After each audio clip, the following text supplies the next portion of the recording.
Very good afternoon, dear students. This is Dr. Tasneem, taking you to the guest lecture today for physics. We have with us Dr. Gajanan Jadhav sir from Department of Physics, Sri Shivaji Science College, Congress Nagar, Nagpur. Welcome you, sir.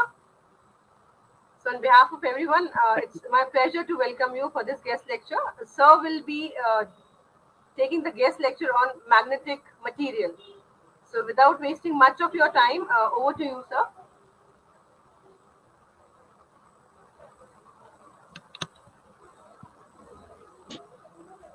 Thank you so much, ma'am. Good afternoon. Am I audible, ma'am? Yes, sir, you're audible and clear. Yes. Thank you so much, ma'am, Dr. Tasnia, ma'am, Dr. Kaji, sir. I welcome you all for today's session, and that is on magnetic material. These are my contents, which I am going to discuss with you. At the beginning, I'll be discussing the basic regarding the magnets, magnetism, magnetic materials. Then we will move on to the diamagnetic, paramagnetic, ferromagnetic, ferrimagnetic, and antiferromagnetic materials. Afterwards, we will explain it on the basis of domain theory. Then we'll go for the hysteresis curve. And at last, we will study the characteristics of ferromagnetic, diamagnetic, and paramagnetic materials and their applications. As far as the magnetic materials are concerned, we know that magnet plays a very important, that is the core part of it, of that magnetic material. We can have at the center point, we can say that there could be a magnet. So by considering this particular magnet, we can discuss it in a detail. Everybody knows the magnet. You might have seen that magnet is a piece of iron, steel that can attract and pick up other metal objects. Or we can say that it is an object which is capable of producing magnetic and attracting unlike poles and repelling like poles. So here you can see that there is a magnet, and that magnet is having two poles. One is south pole, another is north pole, and there are some steel metal pins which are kept over there. So when that magnet is taken to that pins, it gets attracted to it, and that is due to its property. Basically, the property of the magnet is to attract those iron or steel pieces. So you can see that horseshoe is there, which is having two poles, south pole and north pole. And we also know that south pole is having the positive pole strength, negative pole strength, whereas north pole is having positive pole strength.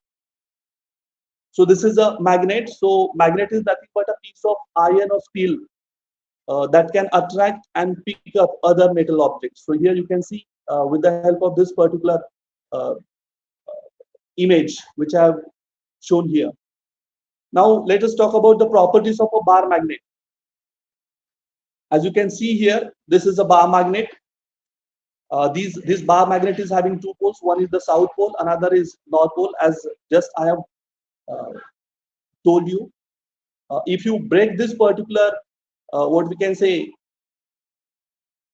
the bar magnet, you get two smaller magnets, and each magnet will behave as will have the south and north poles. That is, each with a north and south pole will be there. When a bar magnet is divided into two smaller magnets are obtained, and further dividing these magnets, that results in atoms that serve as a magnets, which are called as atomic magnets. So you can see here, this is a bar magnet. If you make a piece of this particular bar magnet, then every piece of that particular bar magnet will behave or will have the south and north pole. So that means you cannot separate this particular south and north pole from that particular bar magnet. Now let us talk about the second that is topic, and that is nothing but the main part of this particular magnet, and that is nothing but the magnetic dipole. Now what is the magnetic dipole? It is a system which consists of two equal and opposite magnetic poles which are separated by a small distance, that is of distance 2L. Or in another way, we can say the two poles of equal strength, which are separated by a very small distance, are called as a magnetic dipole. So magnetic dipole is a magnetic north pole and the magnetic south pole, which are separated by a small distance. And here you can see this is the bar magnet, this is the north pole, and this is south pole, and this particular distance by which this particular dipole, these two poles are separated. So magnetic dipole moments have dimensions of current times area or energy, which is divided by magnetic flux density. So we will study later on what is the magnetic flux, what is the magnetic flux density, and so on. Now let us talk about the second topic, that is the second point, that is the magnetic moment. What is the magnetic moment? We know that electrons are responsible for the magnetic force of atomic magnets, and the electrons are magnetized by spinning at a constant rate as well as by orbiting the nucleus. The magnitude of the magnetism due to the spinning electrons is called as the spin magnetic moment, and whereas that due to the orbiting electrons is called the orbital magnetic moment. And the orbital magnetic moment can be used as an index to evaluate the performance of magnets and the design of their materials. So here, with the help of this particular figure, you can see here we have a north pole, this is the south pole, and if you want to find out the total magnetic moment of this particular atomic magnets, then you can find by finding the spin magnetic moment and by finding the orbital magnetic moment. So if we add these two together, we can have the total magnetic moment. Now, what is the magnetism? Magnetism is the force which is exerted by the magnets when it gets attracted or it repels each other. That is, it is the force exerted by magnets when it attract or repel. Magnetism, in another way, we can say it is the property of that particular magnet by which it attracts or repel other, that is like metals, as I told you, that iron or steel. So magnetism is caused by the motion of electric charges. Basically, this magnetism, which is the property of a magnet by which it attracts or repel any other object, it is the property of the magnet, and it is caused by the motion of electric charges. Every substance is made up of tiny units, which we call it as atoms, and each atom has electrons, particles that carry electric charges, right? And due to this, what we can say, it causes the magnetism. So it is the property, magnetism is nothing but the property of a magnet by which it attracts or repel. Magnetism is a concept which is introduced in physics, which helps you to understand one of the fundamental interactions in nature, the interaction between moving charges, like the gravitational force and the electrostatic force, the magnetic force and interaction at a distance. That means this particular magnetism is one of the concepts which is introduced in a physics, which help us to understand the fundamental interaction in nature. Like we know that gravitational force is there, electrostatic force is there. So here, with the help of this, we can understand the fundamental interaction, and that is what we call it as a magnetism. And one more thing, we know that if we are having a conductor which carries the current, due to the flow of that particular current through that particular conductor, it produces the magnetic field around it. And that you might have studied in the topic, that is magnetic effect of an electric current. That means we call it as a magnetic effect of an electric current. Whenever there is a flow of an electric current through any conductor, it produces magnetic field around it. Right? So here we have a one coil to which we have applied the potential difference, and whenever there is a current flowing through that particular coil, the magnetic field will be produced. And we are having these, you can see these are the magnetic lines of forces which are moving from one pole to the other. And therefore, around this particular current carrying coil, there will be a magnetic field. And due to this particular magnetic field, it will attract to any other object. Like steel, or iron. So this is what we call it as a magnetism. Now, as far as the history of this magnet and magnetism, it lies in the lodestone. Lodestone is a natural magnet attracting iron nails. Ancient humans discovered the property of this magnetism from lodestone. Here is an illustration which is from Gilbert's, that is 1600 demagnetic, showing one of the earliest methods of making a magnet. You can see this particular uh, man, uh, a blacksmith, which holds a piece of red hot iron in a north-south direction. Actually, you won't be able to see that. The magnetic field of the earth aligns the domains, leaving the iron a weak magnet, drawing of a medical treatment using a magnetic brushes. And that is uh, the Charles Jack in 1843. Now, what is the magnetic flux? Magnetic flux is denoted by the letter phi, and it is the total number of magnetic lines of forces passing through a surface, which we call it as a magnetic flux. As you can see here, we are having this particular south pole and north pole. This is the south and this is the north pole. So the total number of magnetic lines of forces which are passing through this particular surface, you can see this particular surface. You can see the lines of forces also. These are the lines of forces which are passing from one pole to the other. So these lines of forces, which we call it as a magnetic lines of forces, which are passing through that a particular surface, that we call it as a magnetic flux. So it is represented by the symbol phi, and its unit is Weber or Tesla meter square. Next, we are having magnetic field. Now we know that magnetic field, as just we have talked about, I have told you, I have given you the one of the example where if we are having a current carrying conductor, that means if the conductor carries a current, due to the flow of an electric current through that particular conductor, the magnetic field will be produced around it. And that particular magnetic field here, the three-dimensional region around the magnet, in which its magnetic force is felt, is called magnetic field of that particular magnet. That means, suppose let us say this is a diagram where we have applied the potential difference to this particular coil, and due to applied potential difference, what is happening? The current is flowing from this direction to this direction, and due to the flow of an electric current, what happens? Magnetic field will be produced. That is what we call it as a magnetic effect of an electric current. And due to that particular, that means magnetic lines of forces will be traveling through that particular coil. And due to this particular magnetic lines of forces, there will be, that means around that particular coil, the field will be produced. The three-dimensional region will be there around that particular, that is basically that coil itself will behave as a magnet now. Though it is a coil and we are saying that the current is going through that particular coil, but actually due to the flow of an electric current, what happens? Magnetic field will be produced around it, and it behaves as a magnet, and therefore around that magnet there will be a magnetic field. So that is what we call it as a magnetic field. So it is a three-dimensional region around a magnet in which its magnetic force is felt. That is what we call it as a magnetic field of that magnet, and it is a vector quantity. So you have these different examples.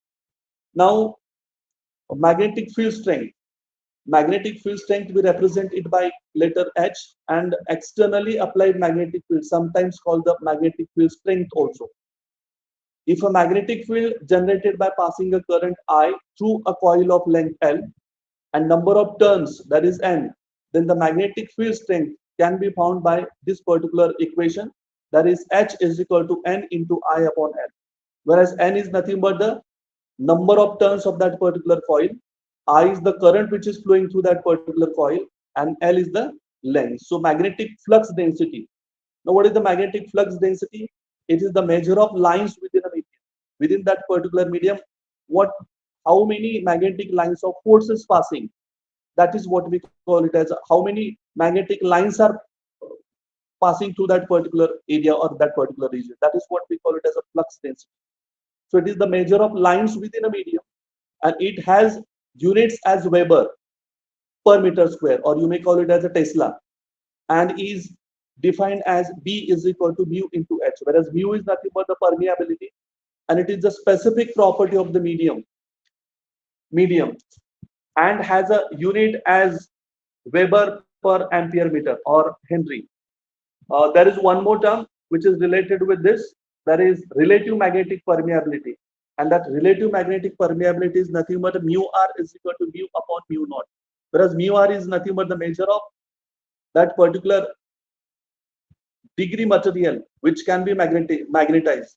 And mu naught is nothing but the magnetic permeability of the vacuum. So with the help of mu and mu naught, we can find the relative magnetic permeability. So these are few things which are very important, that is magnetic strength, magnetic flux density, and magnetic permeability, which are very important as far as the magnetic field is concerned or magnetism is concerned.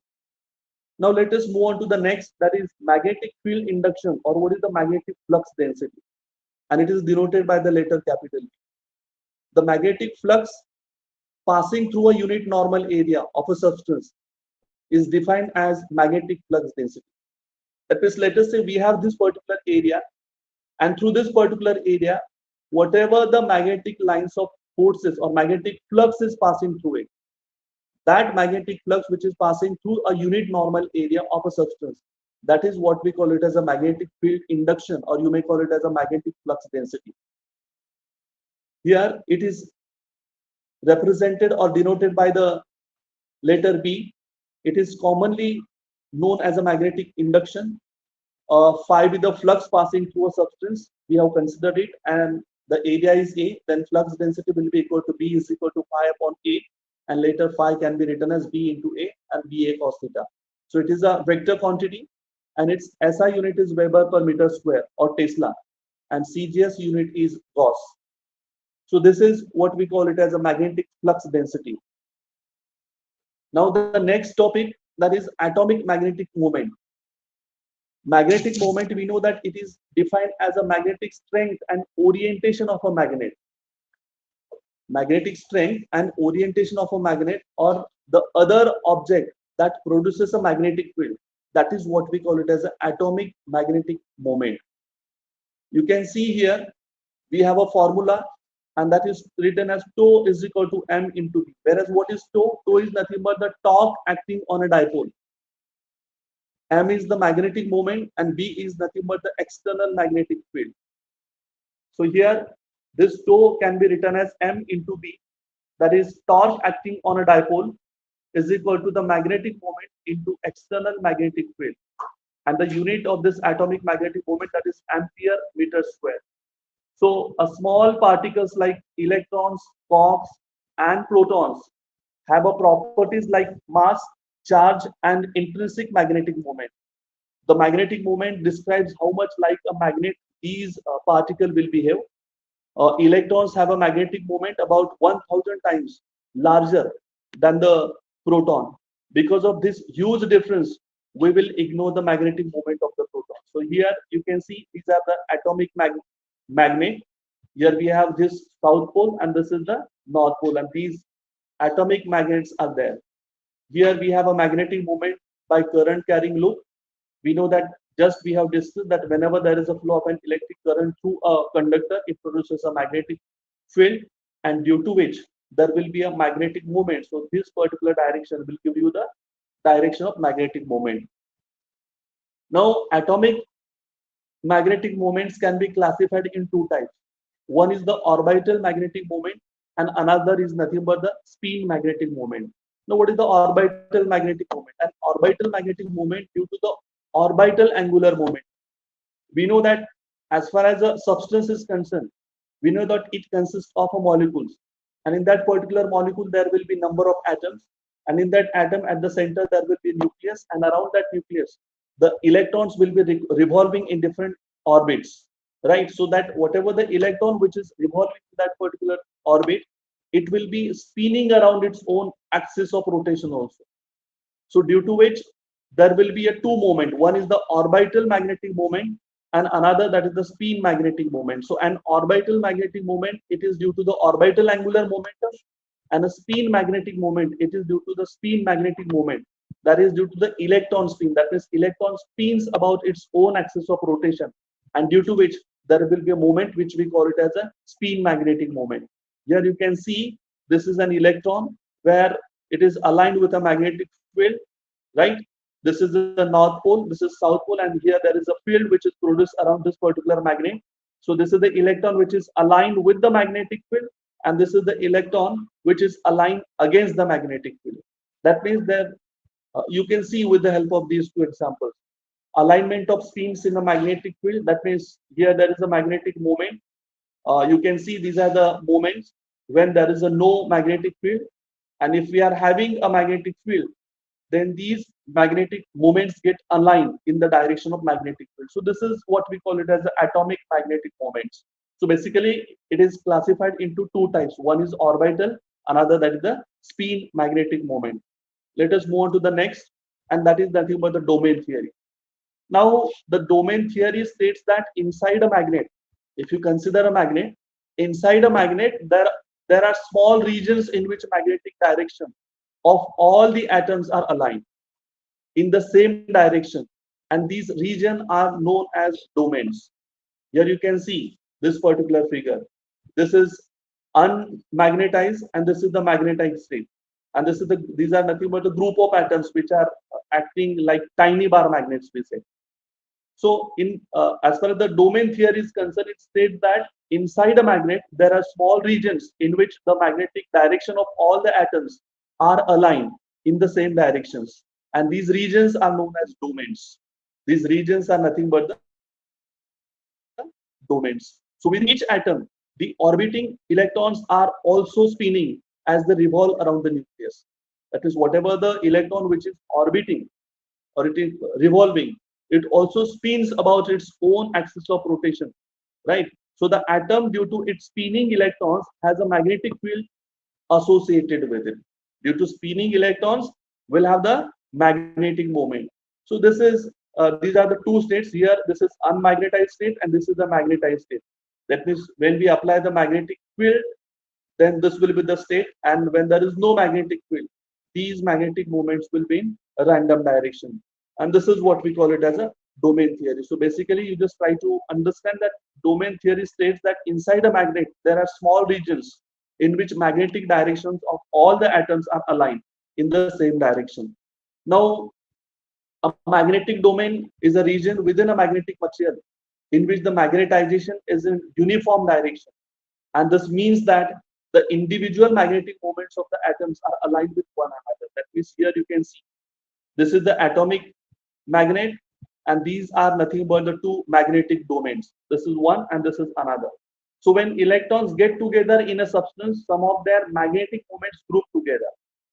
When electrons get together in a substance, some of those their magnetic moments group together, and such that most will point in the same direction. As you see, these all four are directed in one direction. These all five are directed in one direction. So they are pointing in the same direction, and this region of the same direction. That is this region, especially you can see this region. This region is the one domain. This is another domain. So likewise, so domains vary in a substance like iron. The more domains you get to line up, the stronger the magnetic property will be there. Now, as far as the uh, domain theory is concerned, these domains point in a random direction, but some point in the same direction. Whereas here, that is, you can see all these, that is this one, this one, this one, they are all in a random direction. But there are some, or there are few, that is which is given in a yellow color. This is one, this is second one, this is third, and these five. These five are directed in a single direction. They are directed in a one direction, that means in the same direction. Now, what is the ferromagnetic? The material below has so many domains lining, that is in yellow color. This yellow, this yellow, this yellow. That means maximum domains are aligned, right? So domains are lining, which is in yellow color, up without any outside magnetic fields. We did not apply any magnetic field to push them around, that it would be considered as a ferromagnetic. So we would call a permanent magnet. We can call it as a permanent magnet, where all these domains are aligned, they are in a particular direction. So these are said to be ferromagnetic. So what is the diamagnetic? A diamagnetic materials domains line up to oppose any outside magnetic fields. That is, if we apply a magnetic field, outside magnetic field, as long as the field is present, then what happens? They will be, that particular material will be lined up. In the absence of the outside magnetic field, the domains become random again. That means unless and until we apply the magnetic field to that particular diamagnetic substance, those domains will be lined up. And as you remove that particular magnetic field, then what happens? Again, that particular domains will become random. And because of the domains rotate, diamagnetic materials repel magnetic fields. Now we know that magnetic materials, the materials which get easily magnetized in a magnetic field are said to be magnetic materials. Magnetic materials can be easily magnetized because they have a permanent or induced dipole moment in the presence of applied magnetic field. Magnetism arises from the magnetic moment or magnetic dipole of the magnetic materials. And here are some common characteristics of this material, that is attracting other magnetic material, induces pole in this material. The polarity of two poles are opposite, and when magnetizing occurring, then some parameter of material is changed, like current or magnetic flux will be changed. So this is what we call it as a magnetic materials. So magnetic materials can be easily magnetized because they have a permanent or induced magnetic moment. This is one of the characteristic of that magnetic material, we can say. Magnetic materials possess the induced magnetic moment. Now, what are the properties of these magnetic materials? And the first one, that is nothing but the susceptibility. And on the basis of this susceptibility only, we can categorize this magnetic materials into three categories. So here, the first term we have to study, and that is nothing but the susceptibility, because susceptibility plays a very important role while defining, or we can say while showing the property of this particular magnetic materials. Now, what is the susceptibility? The measure of how much material will be magnetized in an applied magnetic field. What is the susceptibility? Susceptibility is nothing but the measure of how much a material will be magnetized in an applied magnetic field. That is what we call it as a susceptibility. And we denote it by this particular letter. That is nothing but the letter chi. Now, materials can be classified based on susceptibility. The first one is, we call it as a diamagnetic. A material is a diamagnetic if this particular susceptibility is negative. A material is paramagnetic if this susceptibility is positive and small. And a material is said to be ferromagnetic if this particular susceptibility is large and positive. That means on the basis of susceptibility, we can categorize these magnetic materials into three categories. The first one, that is diamagnetic, paramagnetic, and third one, that is ferromagnetic. So here you can see we are having these three: diamagnetism, diamagnetic material, paramagnetic material, ferromagnetic material, and antiferro and ferrimagnetic material. So we can see that on the basis of this particular susceptibility, we have categorize them into these categories. So the first one, we are having the diamagnetism. So this is one of the property where the sign will be negative and the magnitude will be small and constant. And the examples are organic materials, superconducting materials, metals, and bismuth. Then we have a paramagnetism. The magnetic susceptibility sign will be positive. Magnitude will be small and constant. And the examples are alkali and transition metals, rare earth elements like. The third one, we are having a ferromagnetism. The sign of magnetic susceptibility is positive and the magnitude is large, function of H. And the examples of transition metals like iron, nickel, cobalt, rare earth elements. Then we have a fourth one, that is anti-ferromagnetism, which is shown by the sign plus, which has a magnitude small, constant, and the example, that is salts of transition elements. And the last one, that is ferrimagnetism, having sign positive, large function of H, and we are having the ferrites like Mn Fe2O4 and Zn Fe2O4 and chromides. So these are nothing but the magnetic materials which can be categorized on the basis of this particular magnetic susceptibility, and these are nothing but the examples. Now, types of magnetism, as we have just discussed, material is a magnetically characterized, which are based on uh, on the way it can be magnetized, which depends on the material's magnetic susceptibility and its magnitude and sign. Basically, there are three we are going to discuss here. That is diamagnetism, paramagnetism, ferromagnetism. Antiferromagnetism and ferromagnetism are considered as subclasses of this ferromagnetism. Now, let us study one by one. We are having the first one, that is diamagnetic material, which we call it as a diamagnetism. The property of that material, we call it as a diamagnetism. Now, diamagnetism appears in all materials and is the tendency of a material to oppose an applied magnetic field. That is, if you apply a magnetic field to this diamagnetism, then it opposes that particular magnetic field and therefore to be repelled by a magnetic field, we can say. However, in a material with paramagnetic properties, that is with a tendency to enhance an external magnetic field, the paramagnetic behavior dominates. And the third one, thus, despite its universal occurrence, diamagnetic behavior is observed only in a purely diamagnetic material. In a diamagnetic material, there are no unpaired electrons. And so the intrinsic electromagnetic moments cannot produce any bulk effect. You can see here, this is a diamagnetic induced magnetic moment, which is very small and it is oriented in the opposite direction to the magnetic field. As we have just said here at the beginning only, that diamagnetism appears in all materials as the tendency of a material is to oppose an applied magnetic field. That's why these are oriented in the opposite direction to the magnetic field. So this is what we call it as a diamagnetism. Diamagnetism is very weak. It exists only in the presence of an external field, non-permanent. Applied external fields acts on atoms of a material, slightly unbalancing their orbiting electrons and create small magnetic dipoles within atoms, which oppose the applied field. This action produces a negative magnetic effect, which we call it as a diamagnetism. The induced magnetic moment, that will be very small, and the magnetization direction is opposite to the direction of the applied field as it repels to the magnetic field. Thus, the relative permeability is less. Relative permeability will be less than the unity, and that is the magnetic susceptibility will be negative and is of the order of 10 raised to power minus 5. And materials, there is copper, silver, silicon. These are nothing but the various examples of this diamagnetic.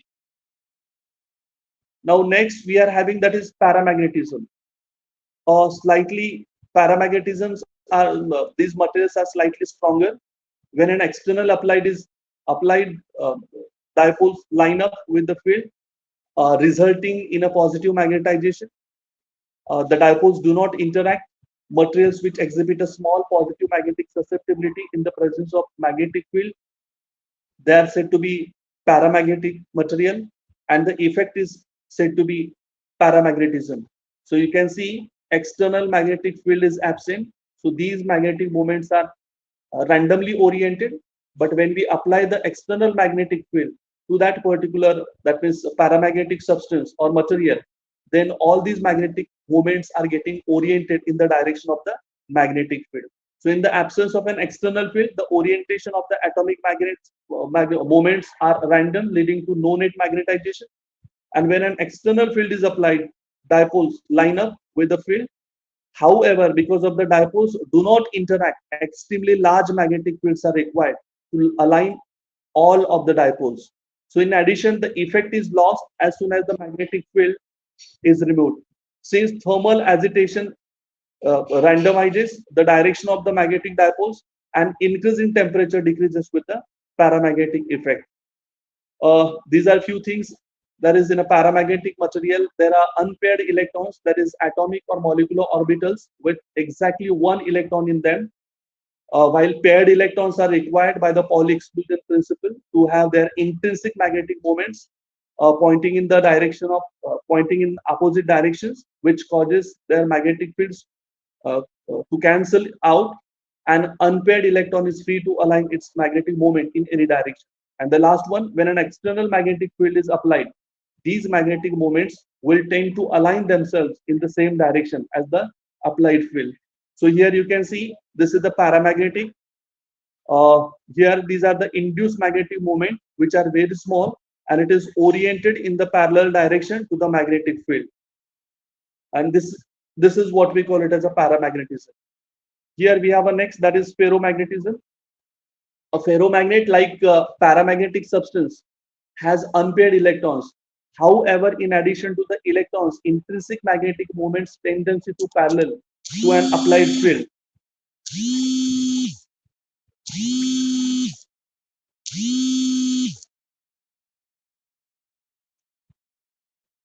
Thus, even in the absence of an applied field, the magnetic moments of the electrons in the material spontaneously line up parallel to one another. Every ferromagnetic substance has its own individual temperature, which we call it as a Curie temperature. And this is because the thermal tendency to disorder overwhelms the energy lowering due to ferromagnetic order. Of ferromagnetism only Ferromagnetism only occurs in a few substances. Common ones are iron, nickel, cobalt, their alloys, and some alloys of rare earth metals. So here you can see these are the ferromagnetic materials. Below critical temperature, spins are aligned parallel in magnetic domains. So that's why we are calling it as a ferromagnetism.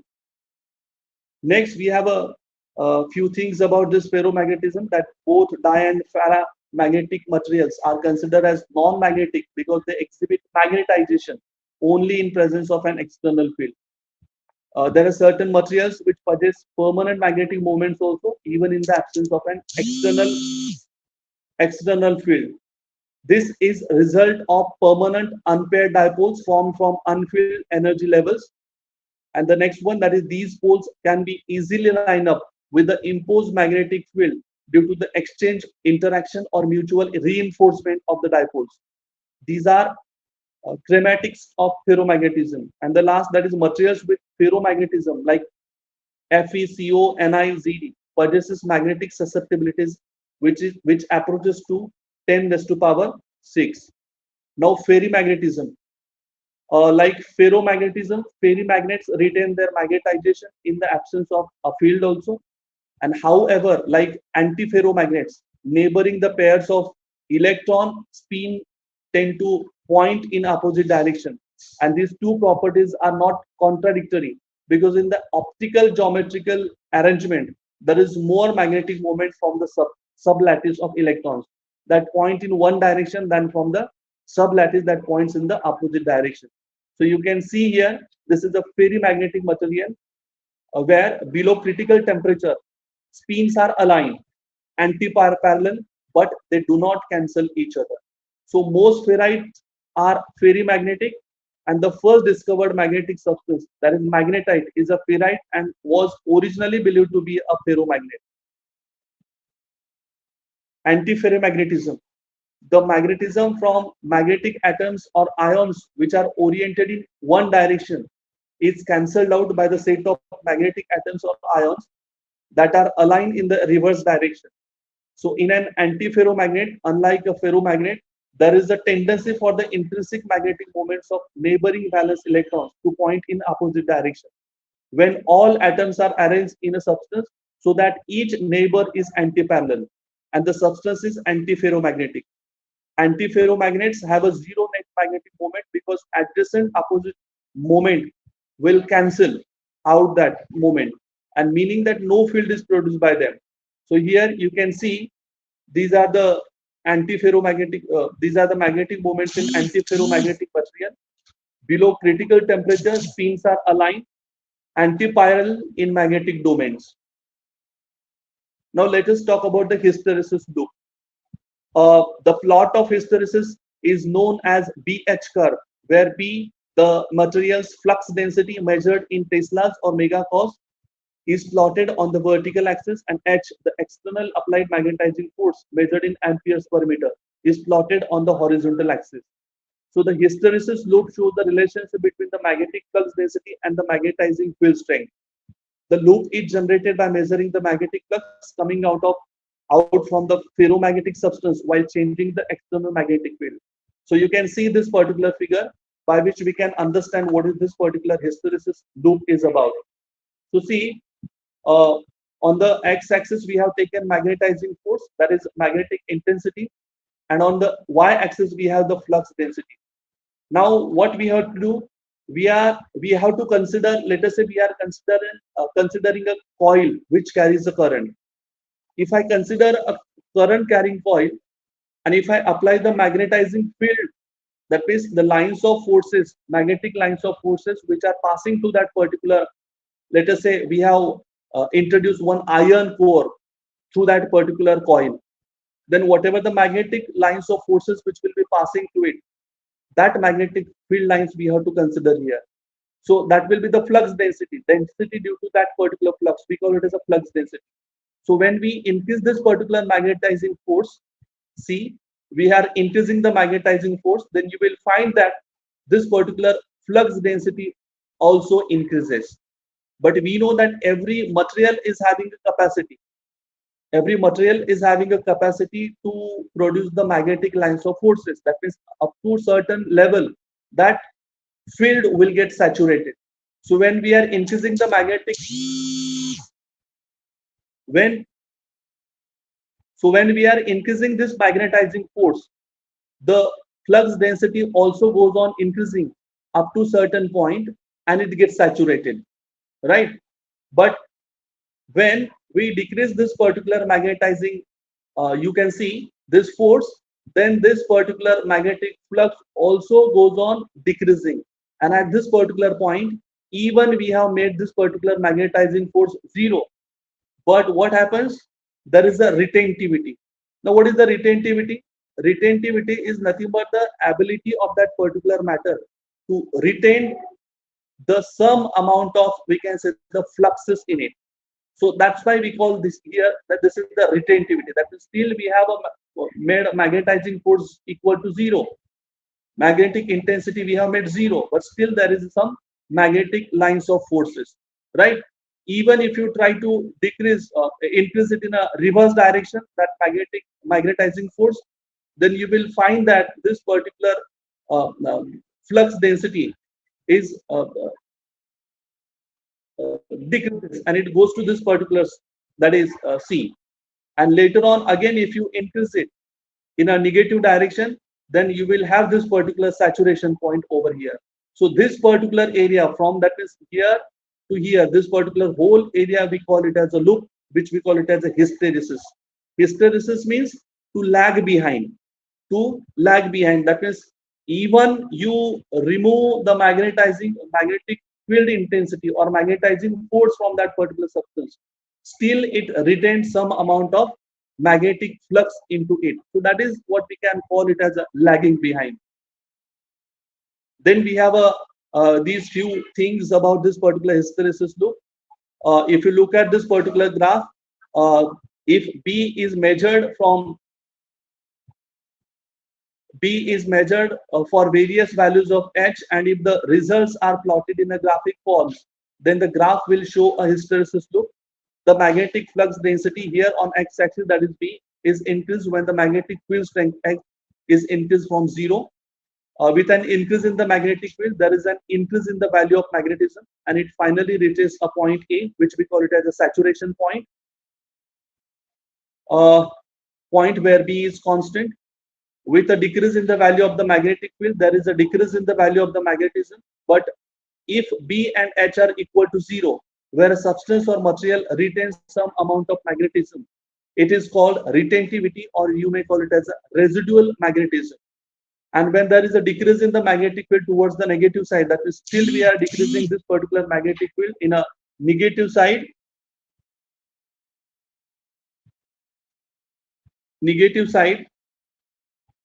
Magnetism also decreases, and at a point C, the substance is completely demagnetized. The force required to remove the retentivity of the material, which we call it as a coercive force. And in the opposite direction, the cycle is continued where the saturation point is D. this particular point E. So here we are having a saturation point A and this particular saturation point in a negative direction. So due to the forward and opposite direction forces, the cycle is complete, and this cycle is called as a hysteresis loop. Now, retentivity and coercivity. When a ferromagnetic material is magnetized by applying the external magnetizing field after magnetization, if you remove that particular external magnetic field, the material will not relax back to its zero magnetization position, and that is what we call it as a the property of that ferromagnetic material. So there is one retentivity, the amount of magnetization present when the external magnetizing field is removed. That is what we call it as a retentivity, and it is a material's ability to retain a certain amount of magnetic property while an external magnetizing field is removed. And the value of B at a point B in the hysteresis loop. There is one more term, that is coercivity, and it is the amount of reverse external magnetizing field required to completely demagnetize the substance, and that is what we call it as a coercivity of the substance. This is the magnetic hysteresis, just we have discussed, so I'm not going to discuss it. Here are some applications of hysteresis. Several applications of hysteresis are found in ferromagnets. It is mostly used to retain memory, for example, hard disk, magnetic tape, and credit cards. Hysteresis is applied in many artificial systems, such as in thermostats and Smith triggers, which are designed to prevent unwanted frequent or unwanted rapid switching. A hysteresis is sometimes intentionally made part of computer algorithms. Hysteresis can be observed when decreasing the angle of attack of a wing after stall regarding the lift and drag of coefficients. The existence of the bubble-shaped hysteresis has important consequences in interfacial rheology experiments involving bubbles. In biology, it is found in cell biology and genetics, immunology, neuroscience, respiratory physiology, voice and speech physiology, ecology, and epidemiology. So, in essence, hysteresis is encountered in many different areas of science and has lots of uses. These are different properties of the materials. That is, we are having a magnetic pole. If we talk about the diamagnetic material, then non-magnetic dipole, non-due to paired electrons in paramagnetic material will have the permanent dipole moment due to unpaired spin. And as far as the ferromagnetic materials are concerned, permanent dipole moments that are large and aligned in the magnetic field direction. As far as the effect, when it is placed in an external magnetic field, then you will find that diamagnetic materials will repel, paramagnetic material will attract, and a ferromagnetic material will have a strong attraction towards the magnetic field. Behavior in a non-uniform magnetic field. In a non-uniform magnetic field, diamagnetic material tends to move from stronger to weaker magnetic fields, whereas paramagnetic materials tends to move from weaker to stronger magnetic field regions, and whereas ferromagnetic materials tends to move from weaker to stronger magnetic field regions. What will happen to the magnetization intensity? Magnetization intensity for the diamagnetic materials will be very small and it will be negative. For paramagnetic materials, magnetizing intensity very small and positive. And for ferromagnetic materials, magnetization intensity will be very large and will be positive. Magnetic susceptibility will be small and negative for diamagnetic materials, will be small and positive for paramagnetic materials, and will be large and positive for ferromagnetic materials. And as far as the relative permeability is concerned, it will be slightly less than unity for diatomic diamagnetic materials, slightly greater than unity for paramagnetic materials, and it will be very large for the ferromagnetic materials. So that's it for the magnetic materials. If you are having any queries or if you are having any questions, you can ask.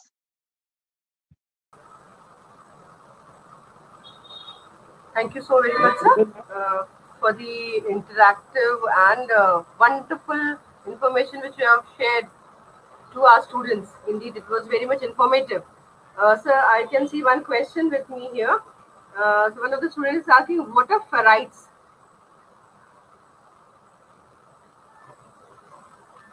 So what are ferrites?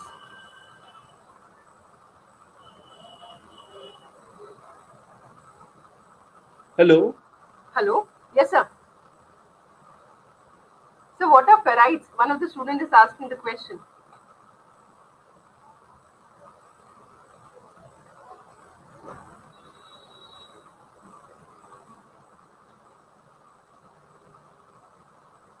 Hello.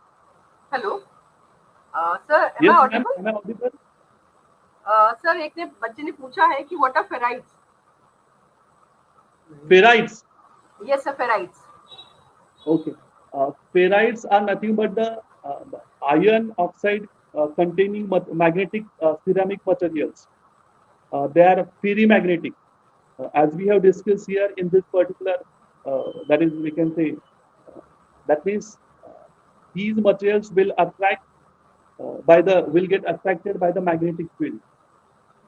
That is Sir, when we any apply the. example you can quote? Yes, ma'am.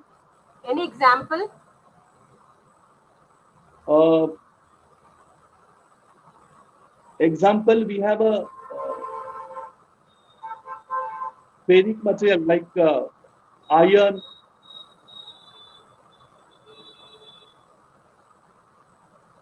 hard ferrite, soft ferrite, and all. Okay, sir.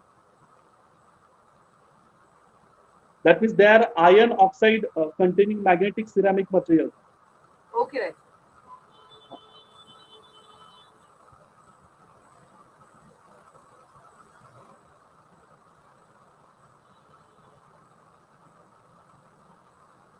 We are having FeCO, Ni. These are the.